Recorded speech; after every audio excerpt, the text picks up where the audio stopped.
Hello, hello, YouTube world. Let me get my setup here.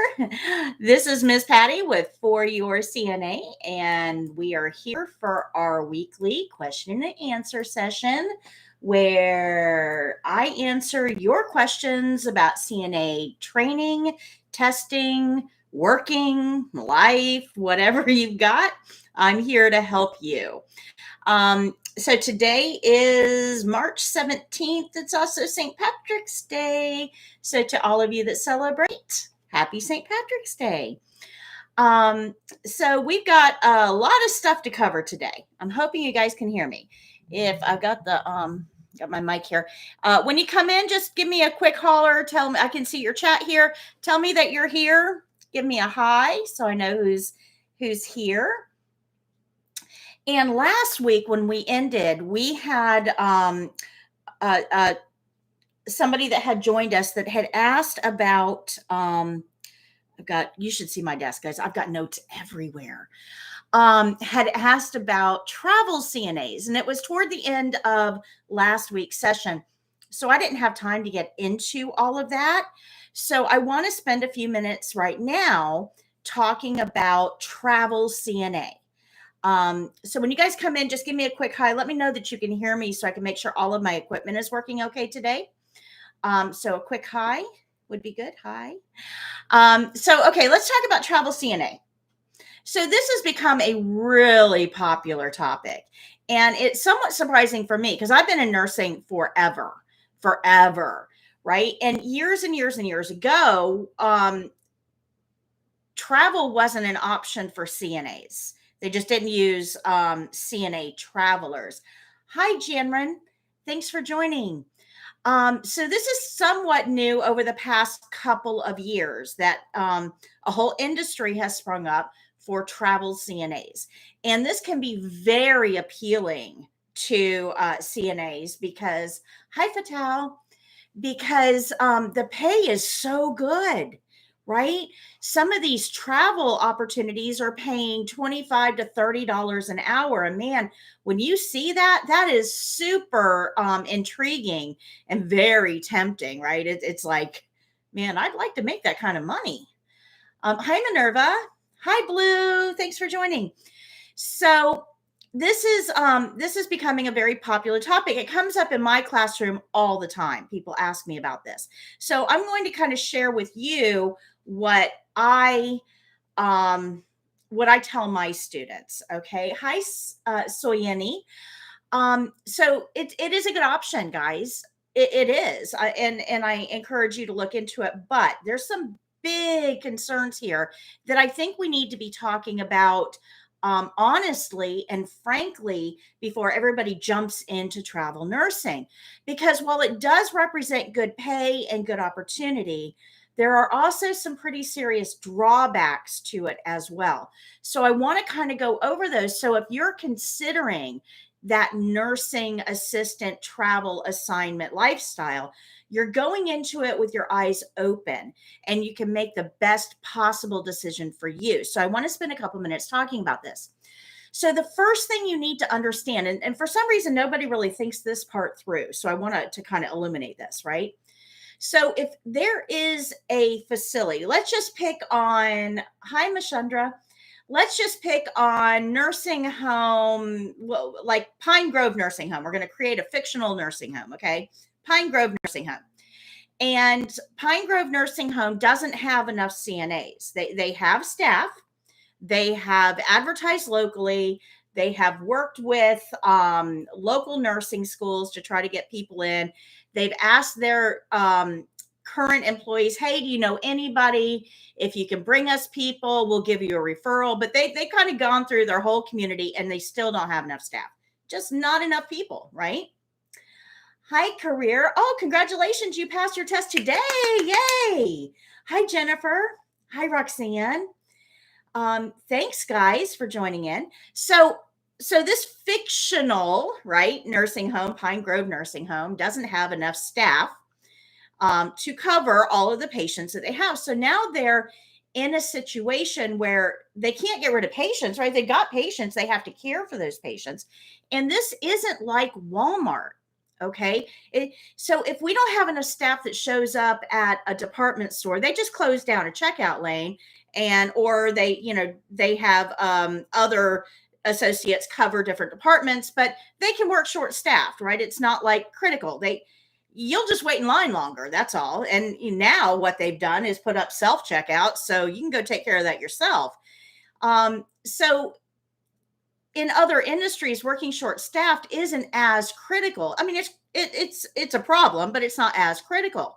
But in healthcare, it's a problem because Walmart can tell you, okay, here's some self checkout, go take care of it yourself, and you're willing to do that rather than wait in line. But we can't tell patients, hey, go brush your own teeth because we don't have enough staff today. If they could brush their own teeth, they would. They wouldn't be there. They wouldn't need the help. So when in healthcare, when somebody's in a facility, it's not for convenience. It's because they need help, right? So now we've got a whole nursing home full of people that can't do stuff on their own. They need assistance, and they only have staff available to take care of a portion of them. So now they've got a lot of patients that already live there, already established, and they've got to find a way of taking care of those patients. So that's where travel CNAs come in. So the first thing you need to understand is that if you accept a travel assignment, you know full well going into it that they don't have enough staff. They are working short staffed. So when you go in, you know you also will be working short staffed. So that's the very first thing. You need to understand that when you go into a travel assignment, you are going into a hard assignment. Okay, because they are short staffed. They're not bringing extra travel people in out of the goodness of their heart or to give their staff a break. That's not what this is. They don't have enough staff. They are working short staffed. You are going to be joining a group working short staffed, and it's still not going to give them enough staff, right? So you are going to be accepting a hard assignment. So that's the first thing you need to understand. The second thing you need to understand is you don't know those patients, and you don't know the facility. You have no idea where to find the washcloths. You don't know where to clock in. You don't know where to park. You don't know how their policies and procedures are, how things are supposed to be done. You are filling a space with no information. And that's going to make what you do take a whole lot longer. So you're working a hard assignment and you don't have the information you need to make it run smooth. So if you go into the same nursing home and you take care of the same patients day after day after day after day after day after day after day after day, you get a routine, right? You know Mr. Harvey and what he likes. You know Miss Matilda is going to refuse her shower the first 2 times. You know that it takes 30 minutes to feed Mildred because she's slow. You know that this caregiver you can rely on to help you, but that one over there you can't. You already know this information because you know the patients, you know the facility, you know where the supplies are. So when you work a long time at a facility, things tend to go smoother because you're not the new kid, right? Anytime you're new at something, it's going to take you a long time to catch on, right? There's something to being new. Everybody knows this. So when you're accepting a travel assignment, you are stating, okay, I know I'm going to be new to every single travel assignment I go to, and I'm okay with that. I'm okay with that. So you're going to be working in a short-staffed environment, and you're not going to know the patients, the supplies, or the area very well. But you're okay with that because they're going to pay you a lot of money to go there. And you might think to yourself, well, I'll just get some help from the people who already work there. That's where the problem comes in, because those current employees, they're only making, I don't know, $15 an hour maybe, and you're making $25 to be a travel CNA. So if you go to the in-house staff and say, hey, I need help with this, they're going to laugh at you. They're going to say, well, you're $25 an hour, should figure it out. So you're in a short-staffed facility with no clear direction and staff that probably aren't going to be very helpful. You would think that the staff would be like grateful that you're there. Oh, thank God for coming in and helping us out. But that's not the way it generally works, right? They should be grateful because now they've got some help. Most of the time, they're going to be resentful because you're there making more money than they are. Right. So here's the solution. Some of you are thinking, right? So in the back of your mind, you're like, well, why doesn't everybody become a travel? I mean, that would be the solution, right? Everybody's making the same amount of money. Everybody's traveling. Well, that doesn't really solve any of the problems. Now everybody is new. Everybody is new in every facility all the time. So now we're right back to, well, why doesn't everybody just work in their facilities, get to know your patients, and have everything run smoothly? And we're right back into the same situation that we started with. So it kind of goes full circle. And you have to understand that there's kind of like stages here, right? So right now we're at the stage where every facility is short staffed, not enough people to go around. So they have to reach out to travel agencies or staffing agencies to fill those positions. And they have to offer a lot of money because they're asking you to go outside of your home territory. And that means that you're going to get paid more, which is going to set up a situation where the people that work there may not be willing to work well with you to help you out. And then it becomes a problem because do you know who's going to suffer in that scenario? The patient, right? Because you're working with patients that you don't know. And that means that the patients don't know who to turn to for help. You don't know the patients, what they like, what they don't like. You can't accommodate your approach to those patients. But most importantly, if you remember me talking a couple of weeks ago, we talked about the difference between personal care and nursing care, right? We talked about the differences: personal care, bathing, dressing, grooming, toileting, feeding, ADLs, right? Nursing care includes observation and reporting. In fact, that's probably the biggest nursing task that a CNA has: observation and reporting. Well, the problem is if you don't know these patients, if you're brand new in this facility, you don't know the patients, and nobody else knows the patients either, it's going to be really, really hard for you to notice changes in the patient. If you don't know that Miss Mildred is normally not confused and you're brand new, today is your first day and she's just a little bit confused, you may assume that that is her normal and not report it. And because you didn't report it, we didn't catch that she had a urinary tract infection and it didn't get treated. And then she ended up septic because the infection went into her blood. And now she's fighting in the hospital, fighting a horrible infection because we did not have staff familiar with her that can notice the changes and react to them quickly. So when you have a situation that we find ourselves in right now, where we just don't have enough staff at the facilities and we're having to reach out, things get missed, right? So it's a very, very serious concern. It's called continuity of care. That's the technical term for it. Making sure that we have staff that's familiar with the patients, especially in long-term care, that can notice these changes as they occur. So there are some drawbacks to having a facility full of travelers or agency people, because who's going to notice the changes in the patient? You guys aren't familiar with these people. Now, the other problem with travel is that it's travel, right? So you may have to go to a totally different state and you may accept an assignment in a totally different state. Well, now you've got to get a certification in that state. And the travel agency will help you do that. They'll help you with reciprocity where it's available. But now you've got 2 certifications that you have to keep up. That means continuing education and renewal. And the renewal requirements are different in every single state. So let's say that you are a CNA in Kansas and you accept a travel assignment to go to Illinois. And Illinois grants you a certification based on the fact that you have one in Kansas, and you go to Illinois and you work for 6 weeks. Well, then you go back to Kansas and they send you to Michigan. And then you go back to Kansas and they send you to Florida. And you go back to Kansas and they send you somewhere. So you've got all of these different certifications. And you've got to figure out, do you renew them all? Or do you let them go? Because if you let them go, then if they want to send you back out to Kansas again and you don't have a certification, you have to go through that whole process again, and that can take months.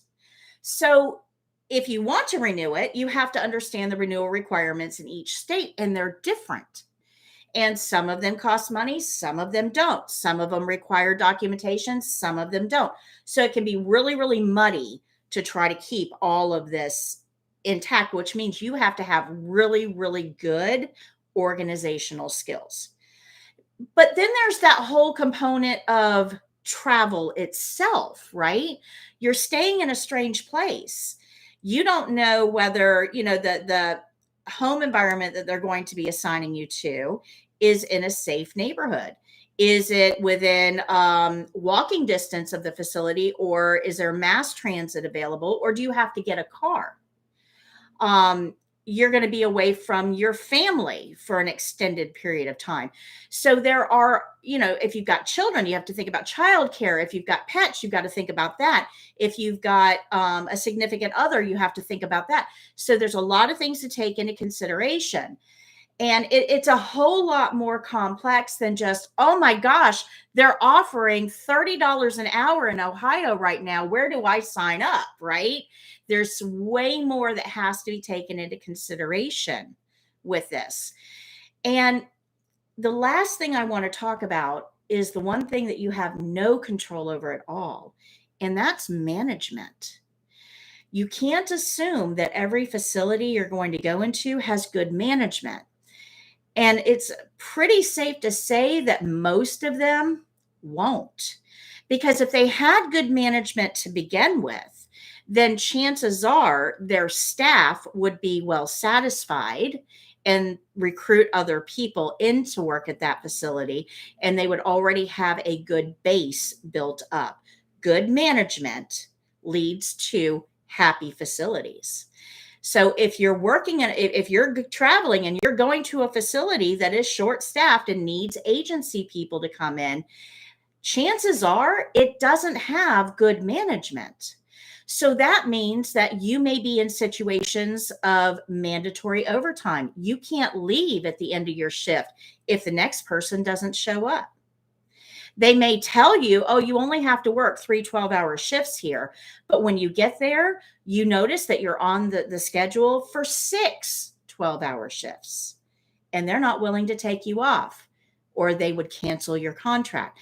So sometimes you can get into these situations where you accept an assignment, you think it's one thing, and the management isn't what you expect, and you're kind of trapped into working in other ways, working more than you wanted, or working a shift you didn't sign up for, or whatever. There's a lot of problems. And yes, you can, complain to your, whoever's your agency liaison is, but sometimes they just don't have any solutions to it. And they say, well, just try to get through this 13-week contract and we won't send you back there. So it can be very problematic as well, because remember, good management is usually pretty well staffed. So you have to go into this knowing that, yes, you might be making $25 an hour, but I promise you're going to be earning that $25 an hour. And you have to figure out to yourself, is it worth it? Is it worth it? Now, the last thing that I'll talk to you about with agency work really it's not specific to agency, but it's prevalent pretty much everywhere you go. And that's cliques. Every place has them. Every place has them. You had cliques in middle school. You had them in high school. You've had them everywhere you've worked. There are certain dynamics that happen when you get a group of people together, and the longer you're together, the more you tend to bond usually. So you're the new person coming in, and it's very, very easy to feel like an outsider. It's people can be rude and mean, and you may find yourself very lonely in this situation. And if you're prone to any sort of mental health difficulties such as depression or self-harm or anything like that, this just adds a whole nother level of stress to an already stressful situation.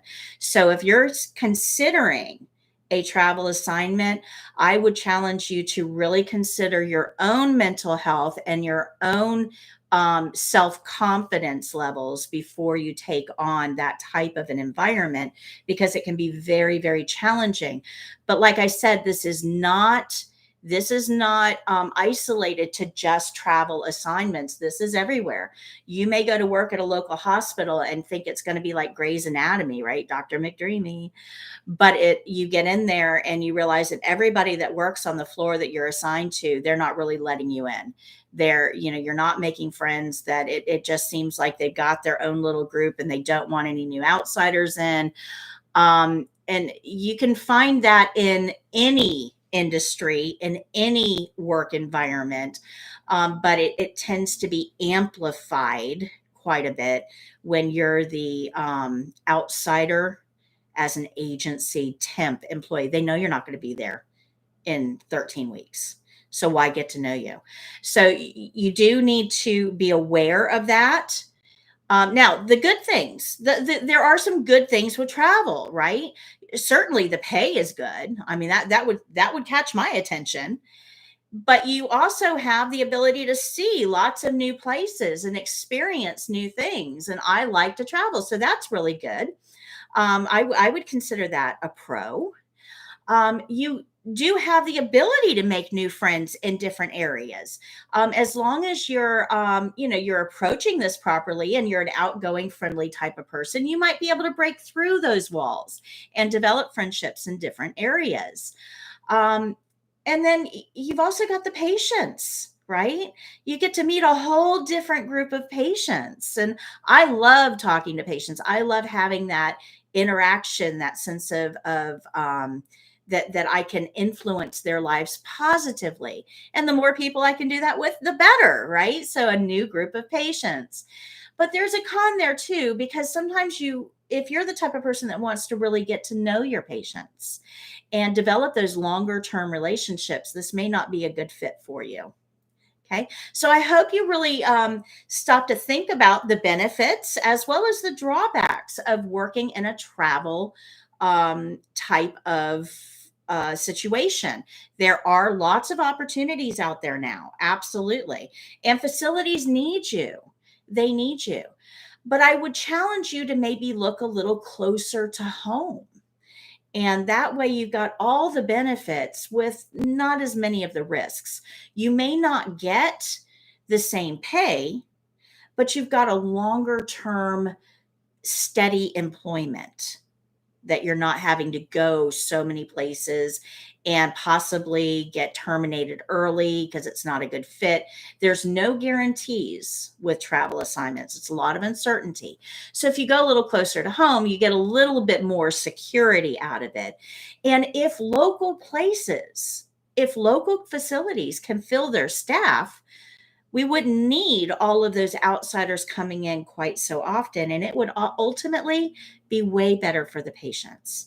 Now, employers are starting to get this. They're starting to figure all this out, and they are offering better wages to local CNAs to keep them in-house. And I'm hoping that kind of helps this situation moving forward. We'll see where we get in the next couple of years. So let's see what you guys have to say about this. Oh, wow. Lots of comments here. Hold on. Let me get through this. So Wadey says, Wadey, I'm not sure how to say that, says, hi, would phlebotomy good on a resume for a CNA? Oh, that's a great question. And the answer is, it depends. Are you going to work in a nursing home? Well, then phlebotomy isn't really going to help you at all, because CNAs in a nursing home don't take blood. There's an outside agency that comes in and does that. It's contracted. If you're going to work in an assisted living facility, won't help you a bit. If you're going to go to work in mental health, they aren't going to do any needles. So no, that would not help you a bit. But if you're going to go to work in an urgent care center, then yes, that might be helpful. Or if you're going to go to work in a hospital, yes, that might be helpful. But again, hold on. It depends on what unit of the hospital you're going to. If you're going to go to work in telemetry, it's probably not going to help you a whole lot because they have phlebotomists that work at the hospital that go around and take blood on different people. If you're going to go to work in NICU, which is neonatal ICU, not going to help you a bit because we don't let what we call unlicensed individuals. I know you're certified, but it's a little bit different. Unlicensed individuals work on little itty bitty babies with needles. So because it's very, very challenging and we don't want you to poke them a million times, right? So it wouldn't be helpful there. If you're going to go to work in a dialysis unit, yes, it would be wonderfully helpful because you have to pull blood before you filter it and check different enzyme levels and chemistry and things like that. So it depends on what your employment goal is. Where is it that you see yourself working?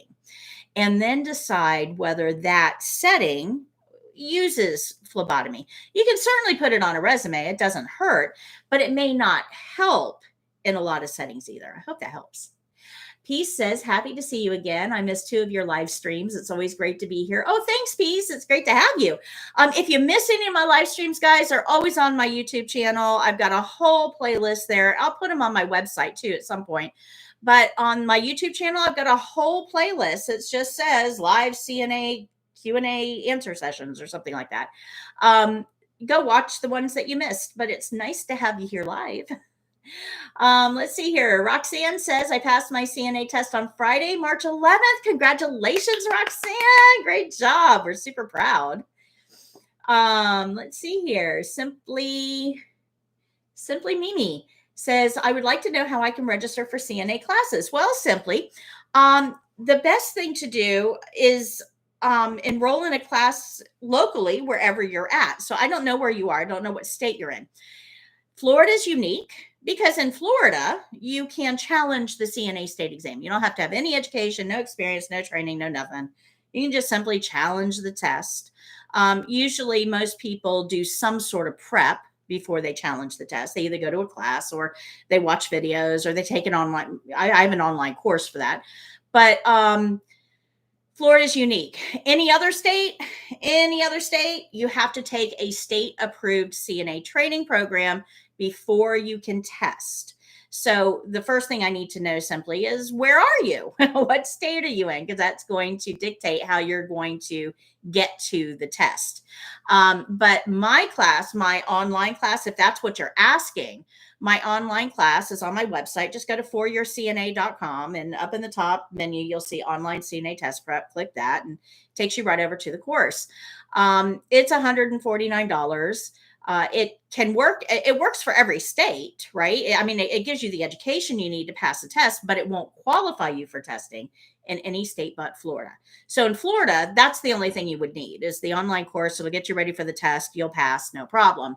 In every other state, you still have to go to a classroom class. So I hope that kind of helps clear that up. Blue says, sometimes with travel nurses, the pay is great. The hours are good, but the compensation package, like paid sick leave, vacation time, health benefits, might stink big time. You're absolutely right, Blue. Not all travel companies are going to offer benefits because they can't promise, they can't guarantee that you'll get full-time hours. I mean, it just depends on what contracts they have come in that they need to staff. So you're right. Benefits is something you really need to look into. And I'm going to have to put that on my list as well of things to talk about. So benefits is a really big deal. Alea says, how do you deal with staff hazing when working in places where you know they need help, but you struggle to fit in? Oh, that is so hard. And it's so individual. My first instinct is to tell all of you guys, don't be mean to the new kid, right? So if you are an established person, don't do this to somebody new. They're there to fill a spot that is empty. And if they're not there to fill that spot, Nobody else is. So you're going to be working even more short staffed and the patients are going to suffer. So quit being mean. Appreciate the people that you have. But for you being the new person, how do you prevent this? The best advice I have is just be professional, be nice, be respectful. You are on their turf, and there's a little bit of it's hard to explain, but you know how like dogs will protect their territory? Well, people are somewhat like that too, right? So if there's a new person coming in, this is my facility, you don't really belong here. They tend to be very territorial. So understand that you are in their facility, their territory. So be respectful, but just be nice, be professional, be nice. That's the best thing you can do. You may not win friends, but you will gain respect, right? And that's a big deal. So they're tasked with training us, but it's not their responsibility. Yeah, I know. That's that's a really hard thing, right? I am a teacher. It's in my soul, right? I'm a nurse. I'm a teacher, and those two things kind of go together because nurses teach patients everything. So I can't separate that out of myself. So me being a preceptor, I'm built for that. I am built. It doesn't, I'm not looking for more money. I'm built to help people, to teach. So preceptors really should, when facilities are looking around for preceptors, people that, we can grab a new person and say, here, buddy up with this person and let them teach you what's going on around here. We need to be looking for those traits in the people that we choose to precept for the facility. And yeah, there are some people that are precepting that have absolutely no right to be there precepting because they're grumbly, like, this isn't my job, I'm not getting paid for this, and they aren't really doing what they're supposed to be doing and showing you around and telling you the policies, procedures, and introducing you to the patients and explaining what each patient likes and dislikes and how they normally are. There's not much you can do if you get stuck with a bad preceptor other than be professional. But if you're the type of person that likes to teach, that likes to encourage another person to achieve success, then you need to be letting your supervisors know, hey, I'm open to precept. I would love to be able to influence the next generation of people coming in. If you don't want to precept, you need to let them know that too, because it doesn't do anybody any good to put somebody who doesn't want to precept in that position. Everybody loses. So again, it goes back to your administrative team, your management, right? Bad managers will kill a good facility. And this is one of the things that they really should be looking at. Fatala says, hey, Miss Patty, how can I schedule myself for the CNA exam? Oh, that's again going to depend on what state you're in.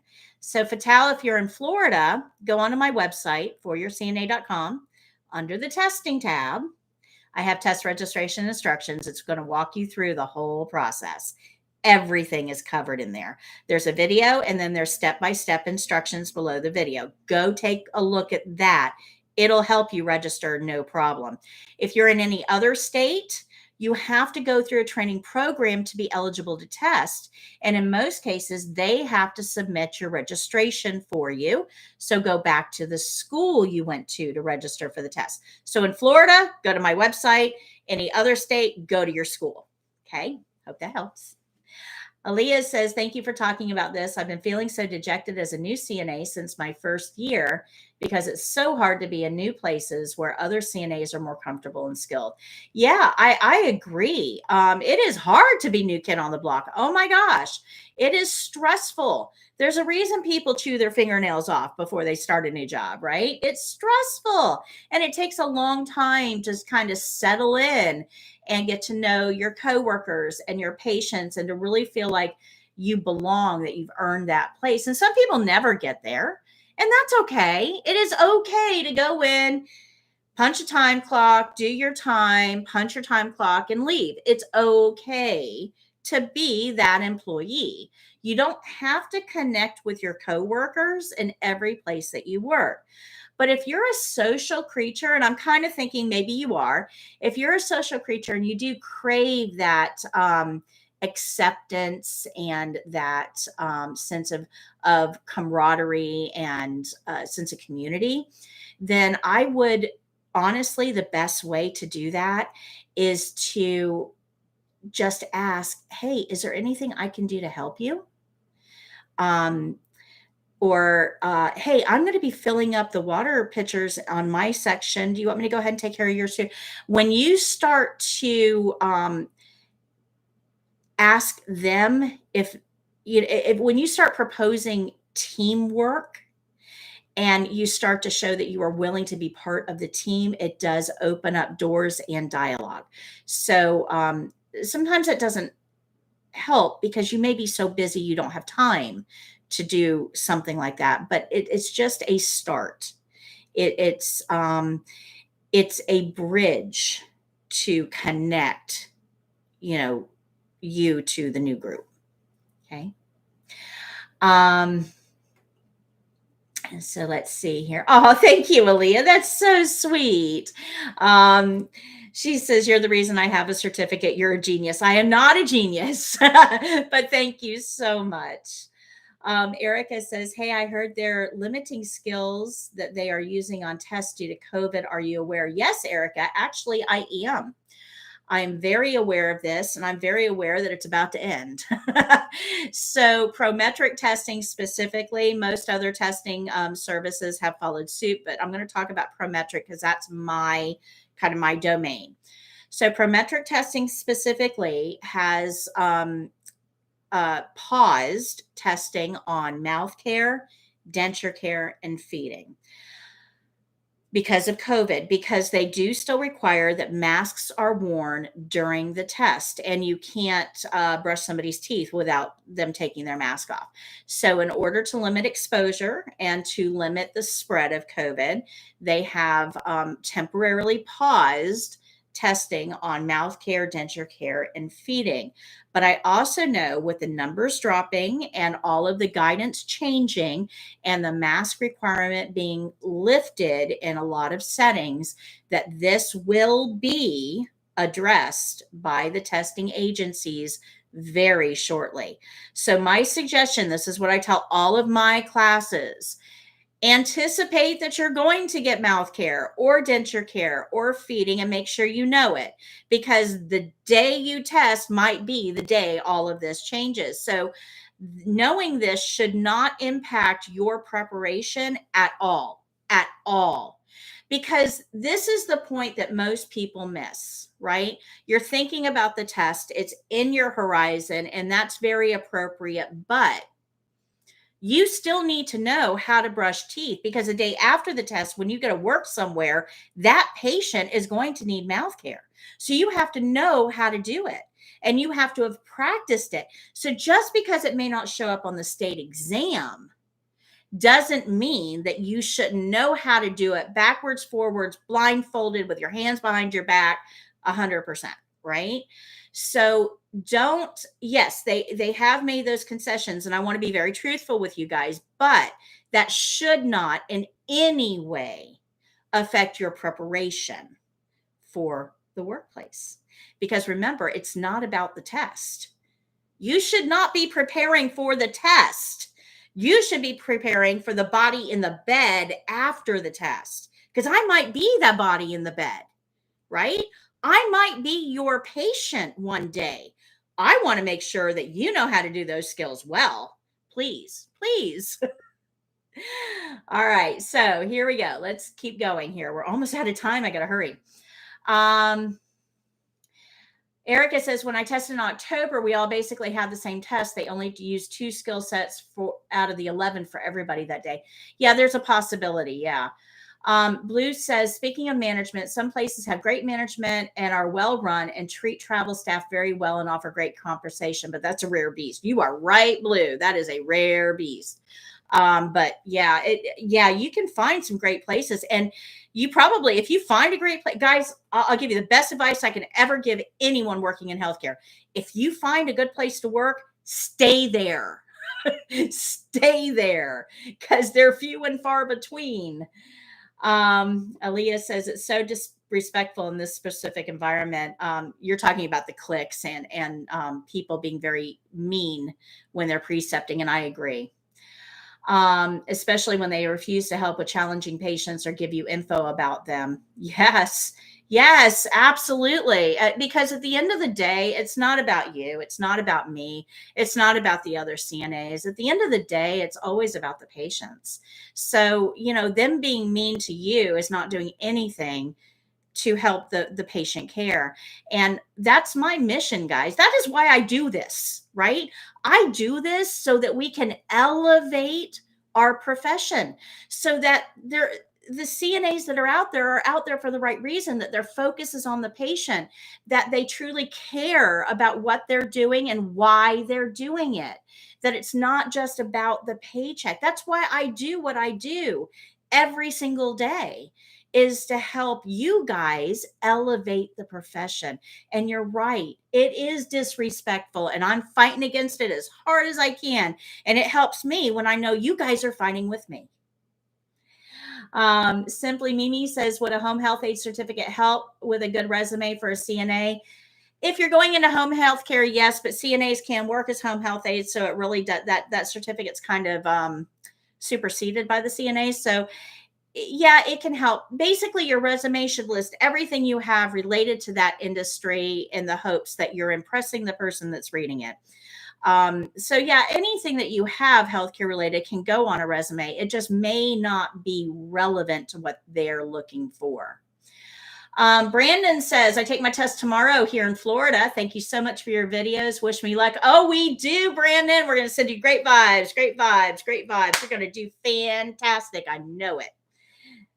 And make sure you come back and let us know how you do, okay? Let's see here. Simply says New York City. I'm not sure what your question. I know I asked you where you were from. Oh, register for CNA classes. Okay. So you're in New York City. You need to look for a CNA program in New York City to be eligible to test. And there are lots and lots and lots of them. And believe it or not, a lot of them use my book and my online program. So you may see me again when you are doing your classes in New York City.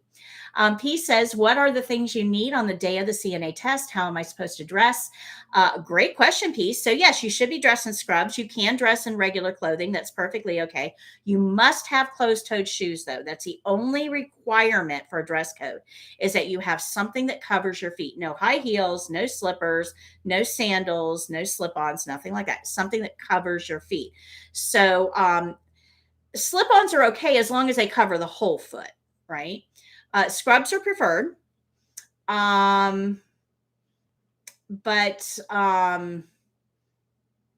the things that you need on the day of the test are 2 forms of ID, your test admission letter, and your keys. You cannot take electronics into the testing center, so leave your cell phone in your car. If you don't have a car, if you're getting dropped off, they'll have a locker for you to put it in.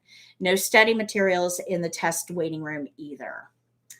Erica, test tomorrow at 9:15. Oh my goodness, Erica, we're going to send you some good vibes too. Good vibes, good vibes. You're going to do fantastic. We're going to be super proud, and you're going to let us know how you did. Sharon says, getting these live chats is the best thing you can do for your career. Very helpful in the work environment. Oh, thank you, Sharon. Mumina, hi. Debbie, hi. Nurse Alama says, my students love your course. Thank you so much. And I had an opportunity to meet with Nurse Alama this week, and she is such a sweetheart. Anybody in her area, which is on the east coast of Florida, go take her class. She is awesome, and she uses our books and our videos, and she is truly in it for the right reasons, the same reason I'm in it. She wants those good quality CNAs out there. So if you know somebody in her area, send them to her. Mumina says, good luck, Brandon. Jennifer says, have you ever heard the saying that nurses like to eat their young? Yes, I have. I experienced it myself when I was new in the industry, and it's wrong. We should not be doing that. And if there's any nurses on here, I'm talking to you as well. quit being mean to the new people. We are already short-staffed. We don't need to be mean to the new people. If they have education gaps, it's up to us to help them bridge those gaps, learn the things they need to learn. But if you're chasing everybody off that's new, who's going to take care of these patients? You're going to work short-staffed forever. Quit doing that. We need to be smarter about this. We need to be recruiting people into our industry. We need to be helping them learn every chance they get, because someday you're going to be the patient. And what kind of nurse do you want at your bedside? What kind of CNA do you want? You need to be that person now for somebody else. So don't eat your young. Absolutely. Jennifer says, I understand how stressful it can be for nurses with a new CNA working with their patients. So it's a little bit understandable. Yes, it can be, but that CNA is never going to get better or never going to achieve the level they need to be successful if nobody is helping them. Nursing is a team sport. A football team will never get to the goal line if only one person is playing. Not going to happen. So we need to understand that it's our responsibility to help our team members out. And yes, it can be stressful. It slows me down to have a new person with me. Absolutely. Because I'm out answering a million questions, but I know that if I do this right, in 2 to 3 weeks, this person is going to be the best asset I'll ever have, because they trust me and they can come to me and they can help me in the way that I need them to help me. So you look at it as an opportunity, not a detriment. See, Debbie says, what's the cost of studying the CNA course in USA? It varies widely in the area, the state, who's doing it. I can't even give you a ballpark.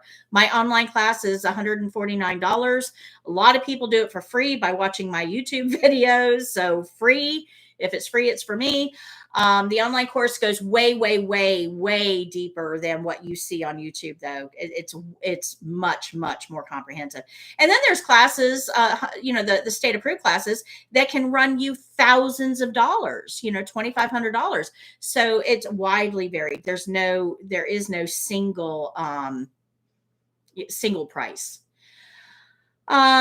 Let's see here. Brandon says, good to know about the COVID stuff. Good question. Yeah. Those of you who are testing tomorrow, take a mask. You still have to have a mask. Milagro says, hey, Miss Patty, I passed my clinical, not my written. Well, congratulations on passing the clinical. That's the hard one. So congratulations. You can retake the written, go onto my website, watch all of my animated lessons. That's what you need to study, are the animated lessons. Let me say that again. Go watch the animated lessons. Everybody thinks that the written test is medical terminology and body parts and disease process. It's not. Go watch my animated lessons. They will give you what you need to pass the test. Blue says, with skills testing, assume that one skill you didn't pass well or stink at is a skill you will be tested on. Oh, that is so true. I can't tell you how many students have come back to me and said, I didn't want bed bath. I got bed bath. If you are dreading it, you will get it. So start dreading easy ones. Brandon says, will do. Can't wait to tell my instructor, the Miss Patty, wish me luck. That's awesome. Make sure you let us know how you do. Cancer Chica says, I'm working in a hospital night shift. It's pretty good. Not much heavy work. Just the 12-hour shifts are pretty long, but I love the 4 days off. Oh, me too. I liked working 12-hour shifts as well. If I'm already there, what's another 4 hours? Fatima says, I'm in Kentucky. All right. So I'm out of time, guys. Oh my gosh. There's so much to talk about today, but let me go through my list of people that we want to congratulate for passing the state exam this week. So we're going to congratulate Rafael Tejas. Congratulations. Best of luck in your new career. Karen, it's Kharen. Let us know that they passed the state exam. So congratulations to you. Janelle Smith also passed the test this week. So great job. And Sandra Obang also passed the CNA state exam. So we're super proud of all of you guys and want to welcome you into the wonderful world of healthcare. Now we got a couple people testing soon. I want to send some good vibes out to. So Rich County Rat Rods is doing their second attempt at the test, and we're going to send them, I think, if I'm not mistaken, based on the comments, I think they might have actually tested today. I'm not sure exactly when, but whenever it was, please come back and let us know how you did. And we're sending you super good vibes and hope you did very well. And Marva Tapper is coming up on 3/29 for their test. Now, I also had two people that dropped by to let me know they're testing, but didn't tell me whether they passed. And that's Quentin Track Z House. If you took the test, you told me you were taking the test this week. If you passed, come back and let us know. If you didn't pass, come back and let me know so I can help you. And artist Adow Love also tested this week, and I don't know how they did. So if you know those people, send them our way. Let us know how they did so we can congratulate them as well. So, guys, thanks for showing up today. This is, like I said, the highlight of my week. I love connecting with you guys. And let me know what your questions are. Next week, I'm going to have a whole different lecture for you. Make sure you tune in because it's going to be a good one. One of the things I'm going to do, I'm going to take a quick minute here because I want to show you guys something. So I'm going to take just a minute to brag. Is that okay with you guys? Can I just take just a second to brag a little bit? I have worked really, really hard on this new card game that I developed, and it's a CNA card game. And I sent it over to the printers, and it got approved and proofed, and now it is in production. So this is like the most exciting thing for me. And I want to, each week, I want to share with you a card from that card game so you can kind of see what it is. So what I did is I actually had the card game printed on paper. So it's really big so people can see it, right? So this week, I wanted to share with you one of the specialty cards from the card game. Okay, so you good? All right, so we're going to talk about documentation. So this is a penalty card, and I know it's backwards. I know, but I'll read it to you. So the penalty card says, oops, you forgot to document I's and O's during your shift. You must discard all cards with number 1 or number 2 from your hand into the discard pile. So the whole purpose of the card game is you have to collect sets. So like this is a set. See how this has 1 of 4? So if you had this one in your hand when somebody played that penalty card, you would have to discard this. And if this is a set you're working on, if you were trying to collect this set, now you're in trouble because you don't have the cards you need. So it's a really, really fun game. And I've got lots of specialty cards and that's what it does. The specialty cards makes it so much fun, but they're healthcare related. So there's, all kinds of, so I'm going to share those with you as we go through each week. I'm going to give you a different card so you can see the card game. And you guys can let me know if you have any ideas that might work pretty well on the next batch. Sound good? All right. All right, guys. So stay tuned. I'll be giving you some more information on that. And thanks for joining me today. I really appreciate it. And I hope to see you again next week. Remember, we meet live Thursdays at 3 Eastern Time, where I spend some time with you answering your questions. So until next week, happy caregiving.